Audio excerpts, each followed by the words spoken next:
Mayong hapon, Negros. Ini ang Digicast Negros 10. Ang napulo ka mga nagapanguna nga balita sa Isla ng Negros ang amon igadulong sa inyo. Updin niyo kami via Facebook, YouTube, kag sa KK Channel 11. Kag karon sana naman kami mabatian sa radio station nga 91.1 FMR Bacolod.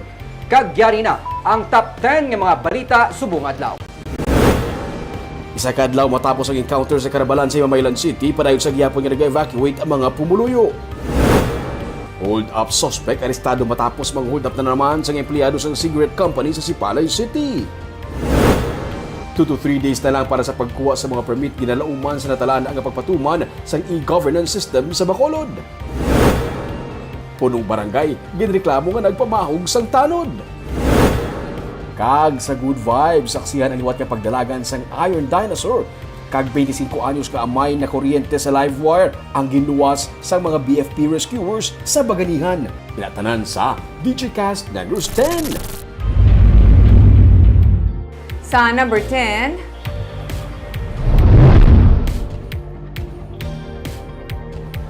Intertropical Convergence Zone na nag-aapekto sa Palawan, Visayas, kag Mindanao.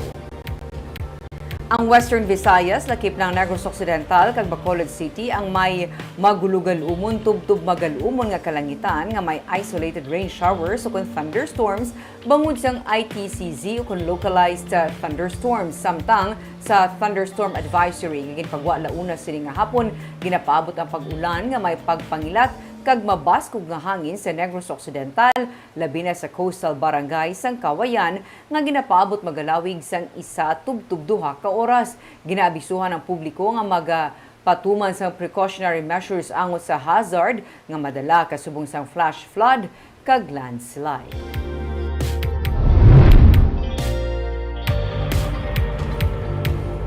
Sa number 9, kabahin sa mga nagahulat sa mga bisita sa Mascara sa Panaad ang mga experiential activities kasubong sa nga demo and skills training. Suno kay Provincial Tourism Officer Cheryl Decena na plastar ng tanan para sa kahiwatan nga magasugod sa Lunes kag magalawig sa bilog nga simana. Ang matabo kasubong sang nagliligad nga Panaad sa Negros Festival kung sa diin masaksihan ang mga festival kag cultural dances kag ang mga pagkaon kag produkto sang nagkalain-lain nga mga banwa. Naka-schedule late afternoon ang programa para sa mga luyag magsaksi sang talento kag sining mga festival dances kag sa iban pa nga entertainment. Suno kay Decena, may naka-schedule man sila nga mga group of visitors sa kada adlaw. Halos tanan nga mga LGU booth ang ginapaabot magapakigbahin sa Mascara sa Panaad. This is similar to our annual na Panaad sa Negros na festival. Although we have certain attractions and additions that we were not able to offer before. So subong may ara kami gina like experiential activities. So we've encouraged the tourism officers to have some activities like the demo or some skills training over the different LGUs. And then incidentally, we've also invited our partner offices like OPA, the veterinary office, and they have certain activities also that will add to the events of the day.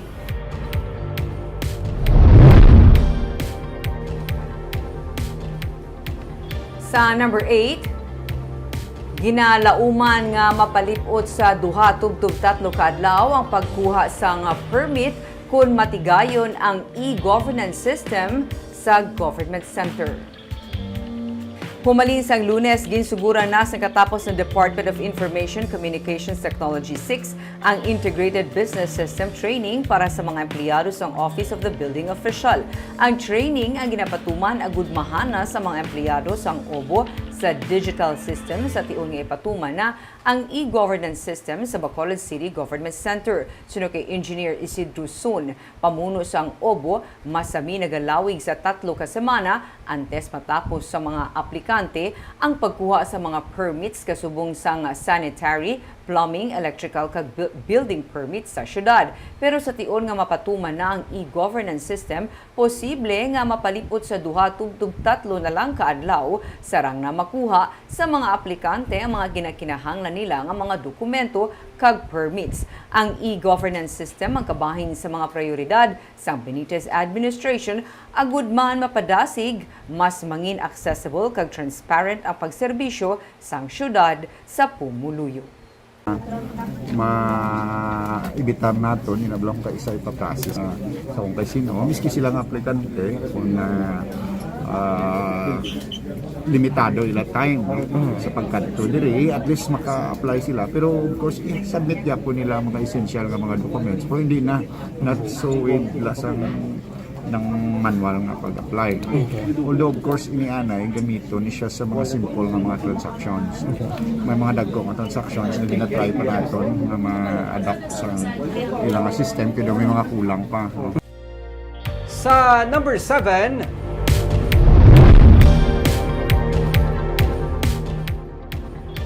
Trese ka mga ido ang positibo sa rabies base sa datos ng Provincial Veterinary Office as of September 30. Suno kay Doktora Placida Limana, ang OIC Provincial Veterinarian, 12 dere ang gikan sa nagkalain-lain nga mga banwa kag syudad sang probinsya, kag isa naman ang gikan sa Bacolod City. Suno kay Limana, dako ang bulig sang laboratory, bangod gileon nga mapatod kung ang nakakagat nga ido ang positibo sa rabies, gani gileon nga madapatan sang post-exposure nga bakuna ang mga nakagat nga persona. Suno kay Limana, sa ilang record wala sang may nakagtan sang ido nga nagpositibo sa rabies. Gani labing importante ang ihibalo kung ano ang dapat nga himuon kung makagat sang sapat. Sa record sang Provincial Health Office, siyam ang napatay bangod sang suspected rabies, kag isa naman ang kumpirmado nga napatay bangod sang rabies. Ini sila ang wala o kun ulihi na nagpadulong sa mga Animal Bite Treatment Center suno sa PHO. Palay naman ang kampanya sang Provincial Vet bahin sa Responsible Pet Ownership. Sa karon 42% pa lamang sang target sa mga ido nga dapat mabakunahan ang tigayon nga nadapatan sang anti-rabies vaccine. Ukon masobra 218,000 nga dapat mabakunahan, 115,000 pa lamang ang nalabot. Patag ni Dr. Limana, isa sa ginaatubang man nila karon amo ang kakulang sa rabies vaccine. So most of this positive nga sa ido automatically na tagaan post-exposure treatment ang human. That's why sa amon nga record wala ya death kung nag-submit sang ilang So amo na ang isa ka advantage nga may ari kita diri laboratory. Kaya at least maagapan dayon ang no.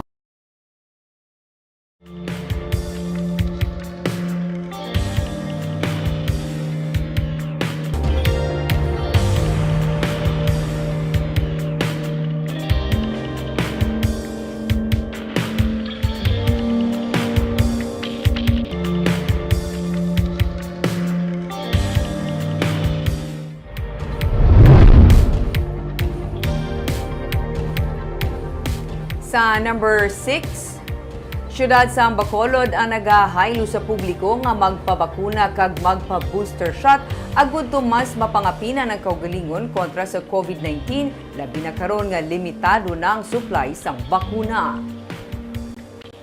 May supply pa sang Sinovac kag Pfizer vaccines ang syudad para sa adults o galing ini ang limitado sandig sa announcement sang syudad sang Bacolod. Sa official Facebook page sang syudad, ginsiling nga on hold man sa karon ang vaccines para sa 5 to 11 years old. May 518,972 na ka mga individual nga nagaedad 18 tubtob 59 anyos ang fully vaccinated sa Bacolod. Sa records ng Department of Health 6, may malapit 40% na ang naka-booster dose. May masobra naman sa 2% ang nakakuha sa second booster shot. Samtang as of October 7, may 11 ang fresh cases sang COVID-19 sa Bacolod. 76 ang active cases. May 29,568 ang kabilugan nga COVID-19 cases sa syudad.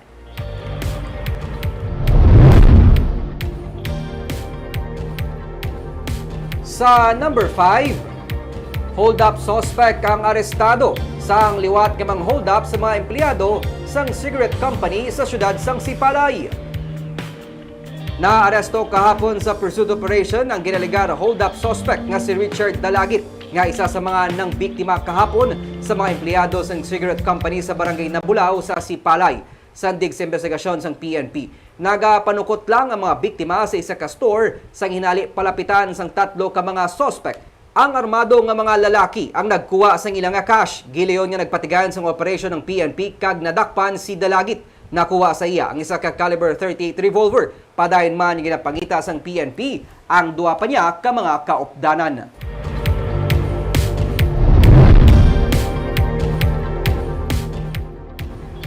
Sa number 4, masobra sa tunga sa milyon ka pesos nga balor sang illegal nga droga nakuha sa separado nga buy-bust operation. Anay katapos ang Virtusio Drug Group arestado. Detained karon ang ginaalegar anay miyembro sang Virtusio Drug Group matapos ini madakpan sa buy-bust operation sang Miyerkules sa Barangay Free sa San Carlos City. Ang naaresto amo si Jordan Kalunsag. Dakop man ang iya sini runner nga si Cesar Pasilan. 340,000 pesos nga balor sa ginapatihan shabu ang na-recover sang kapulisan. Sunod sa PNP, sadto na nga napreso si Kalunsag bangod man sang illegal nga droga. Sadto siya nga miyembro sang drug group apang siya ang nagapatigayon sang iya na mismo nga operasyon sa karon matapos madakpan ang leader sang grupo. Samtang arestado man kagabi ang 53 anyos nga si Maria Glosita Gilyaran sa buy-bust operation sa Barangay Tangub sa Bacolod. Siyam ka sachet isang suspected shabu nga ginabulubanta nagabalor sang 184,000 pesos ang nakuha sa iya. Kaso nga paglapas sa Republic Act 9165 ang ipasaka batok sa mga naaresto.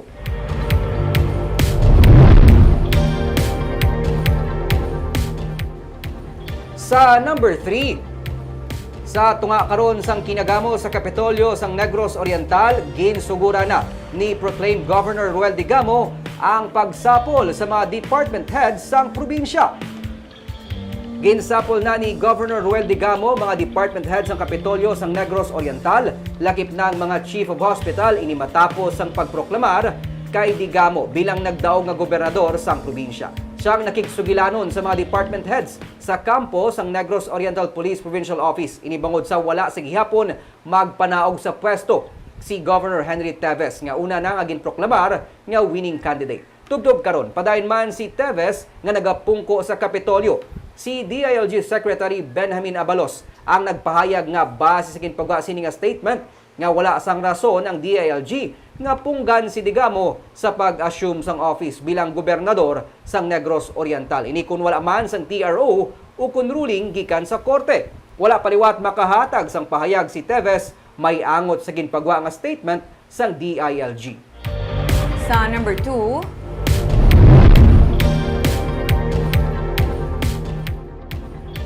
isa ka tanod sa barangay nagreklamo sa kapulisan kag sa Department of the Interior and Local Government matapos ginalegar ginbuyayaw sang isa ka punong barangay sa Bacolod. Nabato na sang DILG Bacolod ang reklamo sa barangay tanod nga si Antonio Bulakha, 62 anyos, nga nag-alegar ginbuyayaw kag ginpahog nga basyahan kape kag sipao ni punong barangay Noli Villarosa sa Barangay Tangub sang Lunes. Sunod kay Maridith Joy Madayag, ang pamuno sa DILG Bacolod, madason nga iga-endorso nila ang reklamo agud makuha man ang sabat halin sa ginareklamo nga punong barangay. Ginpablotter man sang tanod ang natabo sa Police Station 8. Sunod naman kay Villarosa, handa siya nga tubangon ang mga reklamo. Ginpanginwala niya ang tanan nga mga alegasyon sang tanod nga pinalang sa mga ginapatihan niya nagapamulitika. Ginsiling man sang kapitan nga wala ginpahalin ang tagreklamo nga wala man nagatuman sang nahatag sa iya nga responsibilidad sa barangay. Niya, kung diin niya kuya ikumpin, wala na problema kay diretso katao mo. Ang ako na iya, kita sa witness, siya kay may mga witness man ako. So wala ko siya ginbuyayaw. Ang yan ang mga boss, mga kontra ko sa politika, insulsulan siya siguro, nga wala ko man siya ginpalin ko sa barangay. Kag sa numero 1 sa mga balita subong adlaw.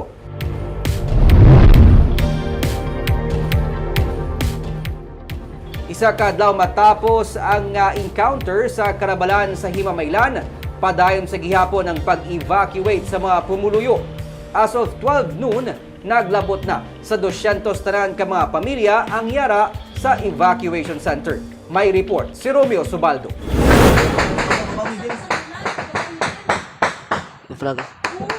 Ang iniga sunod-sunod nga bayluhan ay isang lupok ang nagpukaw sa mga residente sa Barangay Karabalan sa Himamaylan City. Ginrecord ini sa isa sa mga residente sa lugar.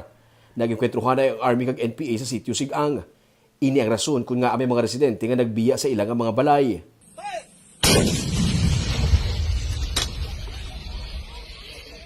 Pagkahapon, liwat nga may isa na naman ka enkwentro nga natabo. Sunod sa mga residente, daw may linog lang kada may makusog nga lupok. Kusog ang... Sa linog, ganit kung magpalupok sa kanyo. Mga lasay si Gabi, gitulok pa na yun. Kagapon sang hapon. Ang iban nga mga balay, wala na sang tawo, nakakandado, wala pa mapatay ang suga. May mga hampanganan pa sang kabataan nga nalipatan sa ugsaran kag wala na mahimos.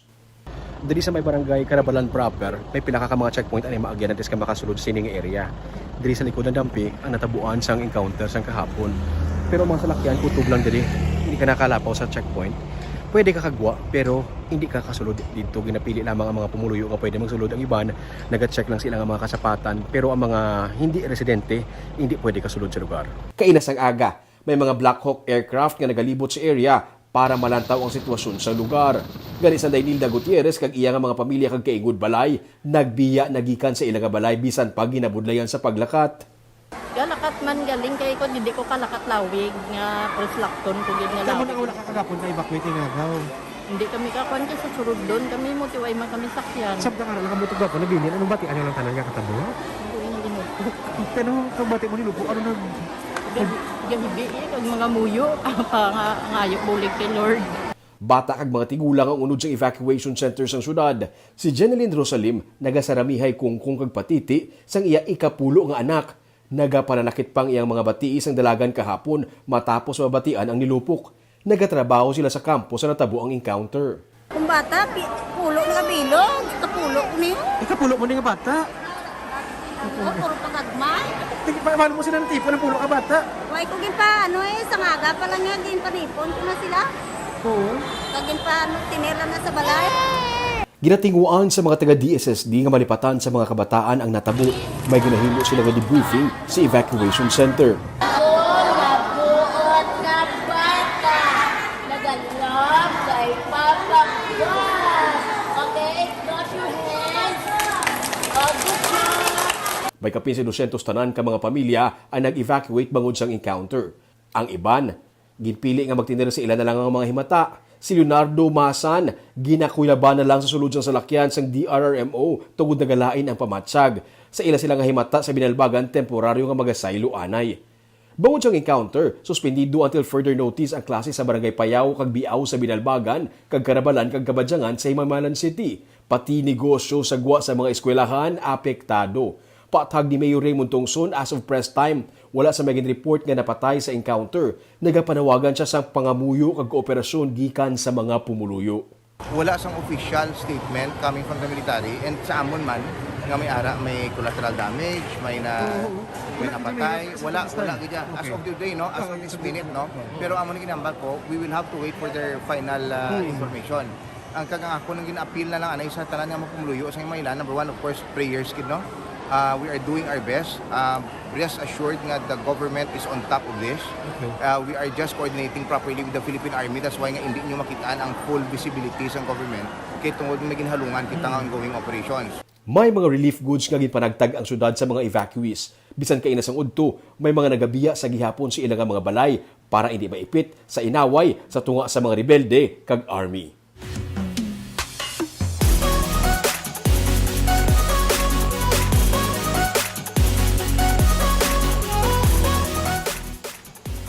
Kagyari naman ang mga pabalo namon sa inyo sa Sininga Weekend. Makahilidlaw ang makita nga may train nga ginapadalagan sang steam engine ang nagabutong sa mga bagon nga may karga nga tubo. Matapos ang 25 ka tuig, liwat ini ginbuhi sang Hawaiian Philippine Central. Ugaling limitado lang ang mga hasyenda ang iya malapot. Kini na lang ang nagapabilin nga steam engine train nga nagagana sa Negros nga ginakargahan sang tubo. Upod kita sa trip ni Romeo Subaldo, sakay sa ginatawag nga Iron Dinosaur, buwas sa tripping ni Ruming.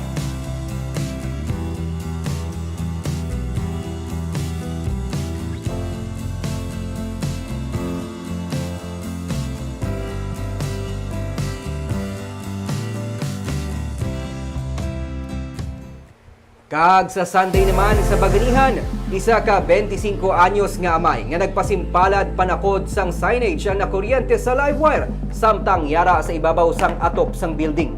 Peligrosong sitwasyon pero gintinguan siya nga maluwas sang katapos ang Special Rescue Force ang BFP kag pila pa ka mga volunteers. Ang mga eksena sa pagsalbar sang kabuhi sang biktima sa episode sang Baganihan. Barbs, kada kita ako bala sang steam engine nga makita mo dira sa may panado, gusto ko kita magsakay. Buhay ka pa katilaw sa kain. Never pa. Ay, to. Naka-cover ko sa una, Nick. Si Secretary Gordon to that time, ipadalaga niya kung nagsakay ko. But you know, Nick, ang Iron Dinosaur, ano ganyan tatakin ni Negros. Kaya syempre, it speaks of the industry we are in. Base makasakay man ta, pero for now, tubo lang siguro. Barbs ang pwede makasakay. Kag sa Sunday, sa Baganihan, grabe ang pagbuniligay sa mga volunteers agad nga masalbar ining isa ka amay nga nakuryente sa live wire. Kag amuyad tong napulo ka mga nagapanguna nga balita sa Isla Sang Negros subong adlaw. Kay man sa panahon karon importante nga may ihibalo ka sa nagakatabo sa imo nga palibot. Pero dapat balanse kag insakto ang mga impormasyon. Padayon kami nga magapangalagad sa Negrosanon. Ako si Barbara Mijares. Kag ako naman si Nico Delfin. Happy weekend!